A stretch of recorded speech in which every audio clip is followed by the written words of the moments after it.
career, I'd like to say I planned it. In reality, I'm a great opportunist.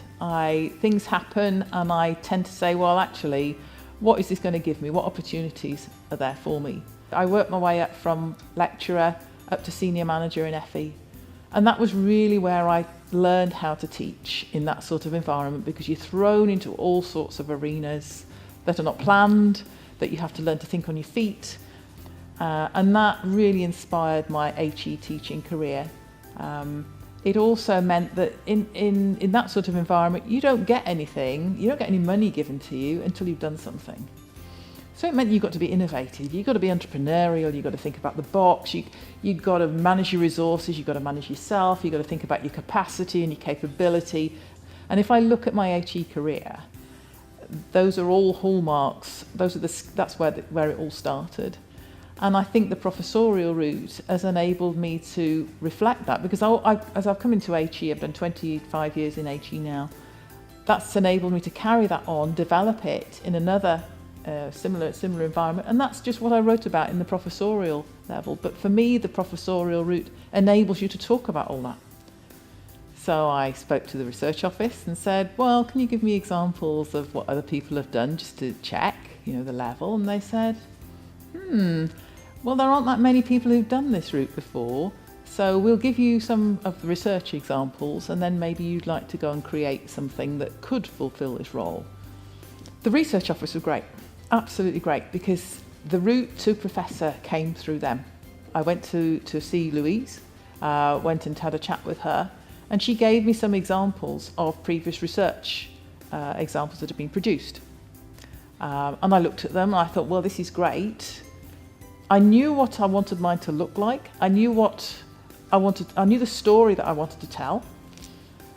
Share my passion for learning and teaching. So if you like, I got the research examples as a starter for 10, and then set about making it mine. But also, as I've said, I wanted to set it as a sort of, well, this is a framework for the future as well, but without presenting a straitjacket. This is one example of what you can do, but there's definitely an emphasis on, come on, you can do it. This is possible. This is achievable, and hey, the sky's the limit. I think the route to learning and teaching is different in the fact that it allows you to celebrate what you've achieved in many different facets, for not just about publication, not just about presentation, but also how many other teaching staff that you've helped along the way, because there's a mentoring aspect to being celebrating your own techniques. It's something about reflecting on your own skills, how you've developed as a person as well. So the first challenge was, well, how can I display what I've done? What's the best way? But also mindful of the people who would be reviewing. There would be certain expectations of what they were expecting it to look like. So I couldn't be completely innovative, perhaps as I wanted to be. I'd still got to fit into the norms of expectation. I think another challenge was the sheer amount of information I needed to provide. I think it was about 7,000 words, which it took up the whole of one summer, over 3 or 4 months to write it. I'm a competitive soul. I don't want things coming back. If I'm going to do something, I do it with my whole heart and my whole passion. And I read and reread it and reread it and then got it proofread.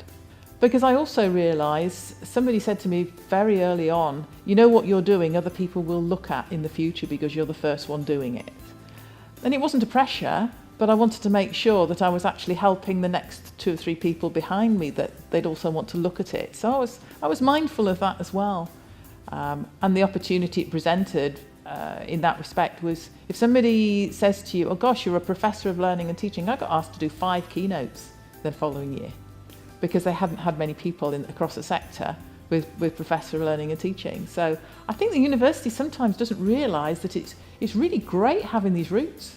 Really great. We should really celebrate it, because it really shows what a dynamic and innovative place it is in supporting staff. From a personal point of view, hey, that first letter that came through the post with professor on it from an external source, that was something else. I never dreamt I'd be made a professor. To me, a professor was a research person. So I think anybody who wants to do it, just do it. Believe that you can. There are always people in this world that will tell you that you can't. And it's so important to have that self-belief. Just go for it. And even if you get kicked back, the worst thing that anybody can say to you is no. So you just pick yourself up and get right back in the room and just do it again. And that's what I think this teaching and learning route, given the type of university that we are, that's the sort of opportunity that this presents. And you'll be amazed what you can achieve.